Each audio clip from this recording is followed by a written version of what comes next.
દાહોદની શિક્ષિકા એલ્વિના મછારનું જયપુરમાં global diamond icon એવોર્ડથી સન્માનિત કરવામાં આવ્યો। આ તારીખ 9/4/2026 ગુરુવારના રોજ બપોરે 2 કલાક સુધીમાં આપેલ માહિતી અનુસાર ભવ્ય ફાઉન્ડેશન દ્વારા આયોજિત ગ્લોબલ ડાયમંડ આઇકોન એવોર્ડ 2026 અને આંતરરાષ્ટ્રીય મિત્રતા પરિષદ અંતર્ગત આ સન્માન કાર્યક્રમ જયપુરના જગતપુરા સ્થિત સુરેશ જ્ઞાન વિહાર યુનિવર્સિટીના કાલિંદા ઓડિટોરિયમમાં યોજવામાં આવ્યો હતો। એલ્વિના મછારને તેમની ઉત્કૃષ્ટ સામાજિક અને પરોપકારી સેવા બદલ તેમને પ્રતિષ્ઠિત ડાયમંડ આઇકન એવોર્ડ દ્વારા એનાયત કરવામાં આવ્યો હતો।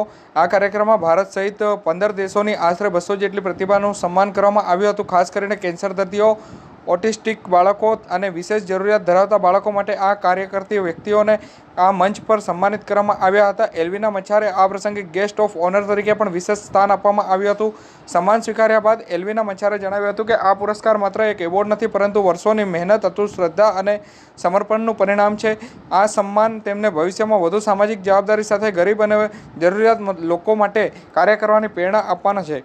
કાર્યક્રમ દરમિયાન વિવિધ સેવાકીય પ્રવૃત્તિઓ પણ હાથ ધરવામાં આવી હતી। મહિલાઓ સશક્તિકરણ માટે જરૂરિયાતમંદ મહિલાઓને સીવણ મશીનનું વિતરણ કરવામાં આવ્યું હતું। શિક્ષણને પ્રોત્સાહન આપવા માટે ગરીબ બાળકોને સ્કૂલ બેગ, સ્ટેશનરી અને ટિફિન બોક્સ આપવામાં આવ્યું હતું। સાથે સાથે દિવ્યાંગ બાળકો અને અનાથ બાળકોને જે સંગીત અને વાદનની પ્રસ્તુતિઓ રજૂ કરવામાં આવી હતી અને રાજસ્થાનની કલા અને જાદુના કાર્યક્રમે પણ આ હાજર લોકોને આકર્ષ્યા હતા। ભવ્ય ફાઉન્ડેશનના સ્થાપક શૈલેન્દ્રભાઈ મધુર અને ડિરેક્ટર ડૉક્ટર નિશા માથુરે જણાવ્યું હતું કે ફાઉન્ડેશનનો મુખ્ય ઉદ્દેશ એવી પ્રતિભાઓને પ્રોત્સાહન આપવાનો છે જે પ્રતિકૂળ સંજોગોમાં પણ શિક્ષણ, કલા અને સેવા અને પત્રકારત્વ ક્ષેત્રમાં સમાજ માટે નોંધપાત્ર યોગદાન આપી રહ્યા છે।